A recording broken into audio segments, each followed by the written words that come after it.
Returning to Egypt. Before this story, we learned about how Joseph waited patiently in prison. He was finally able to interpret dreams, which eventually promoted him to be second in command.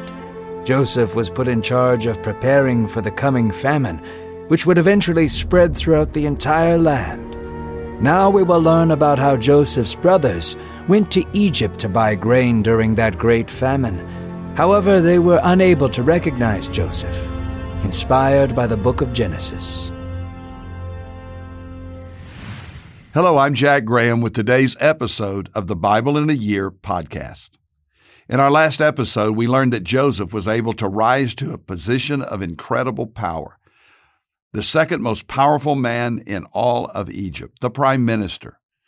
God used Joseph to interpret Pharaoh's disturbing dreams and warn him about an upcoming 7-year famine that would follow 7 years of abundance. Joseph was then put in charge of the plan to store grain and prepare for the lean years.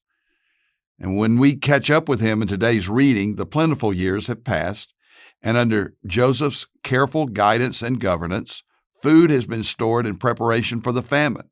And now the famine comes.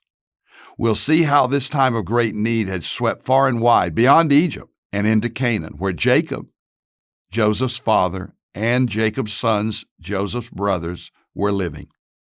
Joseph's brothers will travel into the land of Egypt to beg for help, not knowing that it was the brother whom they had betrayed that they would there face. There's so much to watch for in this reading. Pay close attention to Joseph's reaction when he recognizes his brothers Reuben and Judah and the others. Imagine how you would feel in a situation like this. Now you are finally able to either take revenge or show mercy. What will Joseph do with this opportunity? Will he continue to show kindness and integrity as he did for such a long time in captivity? Or will bitterness get the best of him? Will he seethe with anger and rage and bring judgment on those who harmed him? Let's listen now to find out exactly what happens. Just as God had revealed through Joseph, the famine spread like wildfire throughout the land. Blighted and desolate, farmlands became barren, and livestock starved and died. It came like a plague, and the entire countryside fell in despair. Egypt, however, was able to withstand the fatal famine. As Joseph instructed, 1/5 of all that was grown the past 7 years were kept safe and distributed carefully. Across the plains towards the north, Jacob and his family hurt from the famine. Their food had become scarce, and the family had no choice but to look to Egypt for help.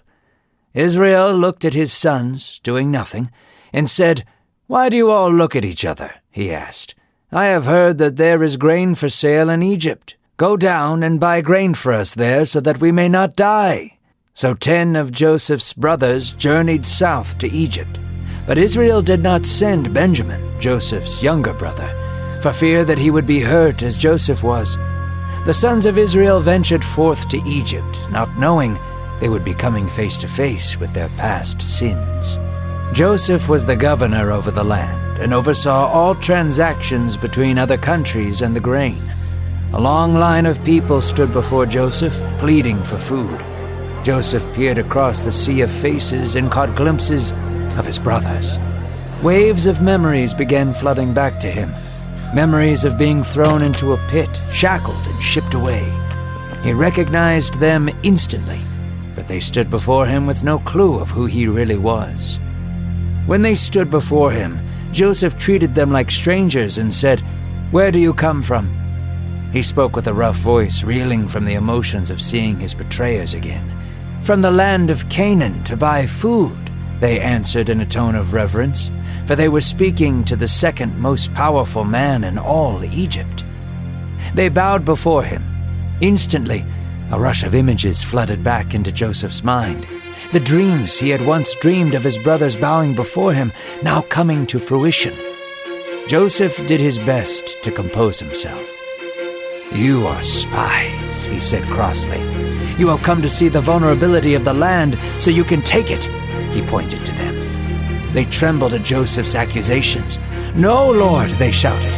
Your servants have come to buy food, and that is all. We are sons of one man, and we are 10 of 12.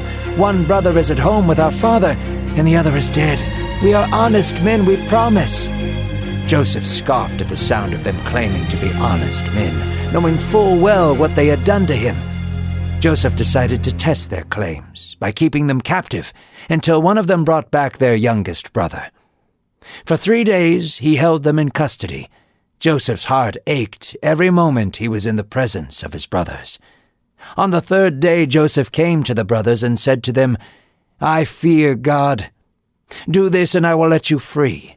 Let one of your brothers remain here while the rest of you take grain to your father. Then bring your youngest brother back to me so I can verify your claims." The brothers did exactly as Joseph ordered. They began packing, afraid of what would happen next. God began to work in the hearts of the brothers. They spoke among one another, saying, "We all know why this is happening to us. We caused our youngest brother Joseph pain and suffering, and he begged us to show him mercy, but we did not. Now we are being punished by putting Benjamin at risk." Reuben, the oldest, answered them and said, "Did I not tell you to leave the boy alone? You didn't listen. Now God has required a reckoning from us for his blood." All the while Joseph was listening, for they did not know that he spoke their language because he used an interpreter. As the brothers continued packing, Joseph turned away and wept alone. In secret he looked to God, his heart breaking over what he was doing to his brothers. Yet a part of him did not trust them enough to reveal himself. Wiping away his tears, he came back to them. He took Simon from them and bound him in ropes in front of his brothers. Joseph gave orders to his servants to give his brothers their money back in the bags of grain. He also ordered for them to be given extra for the journey home. Though Joseph was cross with them, he would not show them the same cruelty they once showed him. The brothers loaded their donkeys with grain and departed swiftly. On their way home they discovered money was returned to them. Instead of being glad, they trembled, feeling unworthy and uneasy about the blessing. "What is God doing to us?" they asked themselves. They returned home to their father and told him everything that had happened, and how they needed to bring Benjamin back to Egypt to get Simon. Israel was furious at his sons. "You are stripping me of my children," he yelled. "Joseph is gone, and now Simon is gone, and you expect me to give you Benjamin?" Reuben could no longer stand himself. As the oldest, he was responsible for all his brothers. He stood firm and said, "Kill my 2 sons if I do not bring them back to you. I will not let them fall." "If anything would happen to my boy, I would surely die," Israel said, for he had already endured so much pain from Joseph. So the family delayed in leaving for Egypt again. The famine had grown more severe, and Israel's family had gone through all their grain. He gathered his sons again and said, "Go again to Egypt to buy us more food." Judah replied, saying, "We were strictly warned to not come back without Benjamin. The governor needed proof that we were not lying and needed us to bring him back, or he would kill Simon. Send him with me. He will be my responsibility." Their father relented and sent his sons with Benjamin and many gifts of honey, gum, myrrh, pistachios, and almonds, along with double the money. So the men took the gifts, Benjamin, and double the money as before, to stand before Joseph. When Joseph saw Benjamin with them, he ordered his servants to prepare an extravagant feast back at his home. When the brothers arrived to meet Joseph, he was not present. Rather, his servant invited them into his home. Fear overcame the brothers, for they fully expected to be punished because they took the money back with them. They climbed the stairs that led to Joseph's house, anxiously wondering what would happen to them next. They expected to walk through the doors to Joseph sitting on a throne, ordering the guards to behead them. They finally approached the entrance of Joseph's home, opened the doors, all to find a royal welcome. Joseph had his servants take their coats, wash their feet, and give them water. The brothers apologized for taking the money back to their home. Joseph smiled and said, "Peace to you. There is no need to fear. Your God and the God of your father put that money back in your sacks. I received your payment." The brothers let themselves relax, and Simon was released to be with them. They waited for Joseph to return at noon and prepared their father's gifts to give him. Hours passed, and Joseph finally returned home. The brothers immediately bowed down to the ground when they saw him. Again the memories of Joseph's dreams came flooding back to him.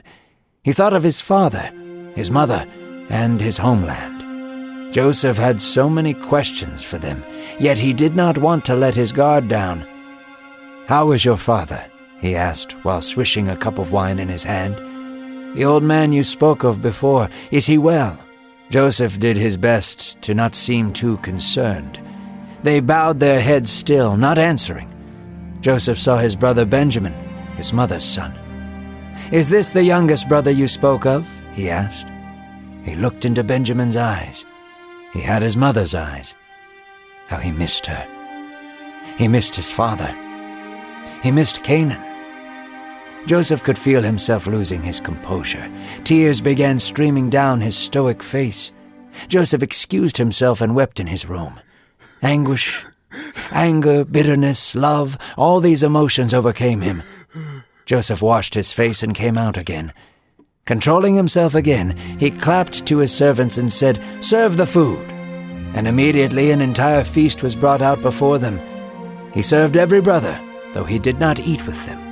Yet he served Benjamin 5 times the amount as the others. Joseph wanted to see how the brothers reacted to favoritism towards the younger brother. Have they changed? Joseph must have thought to himself. They ate, drank, and were merry together. Joseph then sent them on their way with their grain. However, he put his silver cup in Benjamin's sack so that he might trick them later. As the brothers packed up and began leaving, Joseph ran out to them. "One of you has stolen from me," he shouted. "Why have you repaid my hospitality with evil?" Joseph acted as the angry king, willing to behead anyone who defied him. He watched as his brothers trembled with fear. Joseph took a dagger and walked towards them slowly. Starting with the oldest son, working his way down to the youngest, he tore apart their sacks looking for the silver cup. When he came to Benjamin, he found the cup. He turned to his brothers and said, "You may all go your way in peace, but Benjamin will be my slave forever." The brothers tore their clothes and bowed before Joseph. "Please take me instead," all the brothers began to shout. They were willing to take the place of their brother so he could return back to his father. Joseph welled up at the sight of his brothers. They had truly changed. Now they were willing to lay down their own lives so their youngest brother could be saved. Joseph couldn't hold in his feelings any longer. It's been a very long 13 years since his brothers threw Joseph into the pit and betrayed him, selling him as a slave into Egypt. But God, in his providence and perfect plan, blessed and protected Joseph.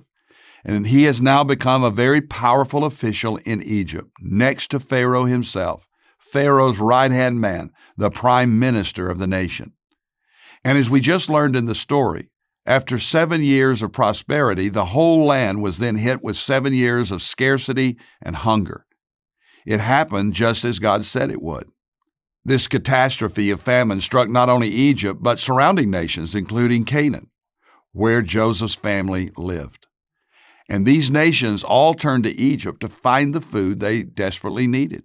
So Jacob's sons, Joseph's brothers, journeyed to purchase provisions for their families. Jacob, still hurting, grieving from the loss of Joseph, had not allowed the youngest son, Benjamin, to make this journey. He held him back because he did not want harm to befall him. Was he simply being protective, or did he somehow know that these other sons had played a part in Joseph's demise? Whatever the reason, it's clear that 13 years have not been enough time to blow away the darkness and the sadness in Joseph's disappearance from the family that still shadowed Jacob's heart. Knowing full well what happened, the brothers' guilt for what they had done weighed heavily on them, coloring every moment of their lives. They were living in guilt. You see, there's no way getting away from sin and the effect and consequences of sin. Sin will catch up with you. When they arrive in Egypt and go before Joseph, the governor, they bow down before him, and Joseph recognizes them. They do not recognize him, so as a test, he accuses them of being spies. Of course, they claim to be honest men, but they knew from experience they were not honest men. They were very dishonest, very deceitful. Joseph had a choice. He could now enact vengeance, or he could once again see his father and his youngest brother again. So Joseph chooses the latter and gives his brother a test. One of them will stay behind as security while the others return home and bring back the youngest brother to prove that their claims are true. Now, there's a lesson here about dealing with those who have betrayed you, wronged you, disappoint you. While vengeance is not ours to give, a cautious approach to reconciliation is always a good thing, especially when the wrong has been so wrong. Trust must be earned again, even if there has been forgiveness. Before they leave, we already see Joseph's heart softening towards his brothers as he returns to them, without their knowledge, the money that they had given for the food that they would take back home. Leaving Simeon behind, the brothers return home and give a report. Jacob is not at first willing to let Benjamin, his beloved youngest son, make the trip to Egypt. But he knew the food that they now had would soon run out, and they must go back to Egypt and take Benjamin with them. Jacob relents, regretfully. Upon their return, Joseph provides a feast, a big party. It's an opportunity to observe the brothers more closely, especially to see how they are treating Benjamin.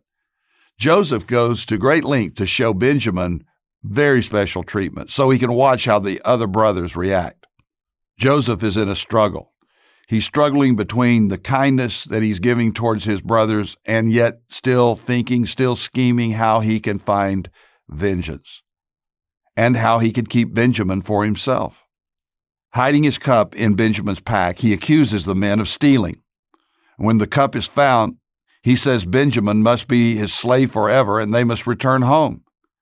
The brothers cannot bear to think of returning to Jacob without Benjamin. They plead for him to be released. Finally, Joseph's brother Judah speaks up and offers himself as a slave in Benjamin's place. This appears to be a changed man, and this realization breaks Joseph. The next time we're going to see how he responds and how God, in his faithfulness, brings about reconciliation between long-lost brothers. Dear Lord, we know that you can bring healing even in the most broken situation. Help us to reflect upon your grace and mercy and how much you have forgiven us, and that we can actually forgive others when they have wronged us, as you have taught us. Thank you for your faithfulness always in our lives. In Christ's name, amen. Thank you for listening to today's Bible in a Year podcast. I'm Pastor Jack Graham from Dallas, Texas. Download the pray.com app and make prayer a priority in your life. And if you enjoyed this podcast, share it with someone you know. By sharing this podcast, you can make a difference in their lives. And if you want more resources as to how to discover God's perfect plan and power for your life, be sure to visit jackgraham.org.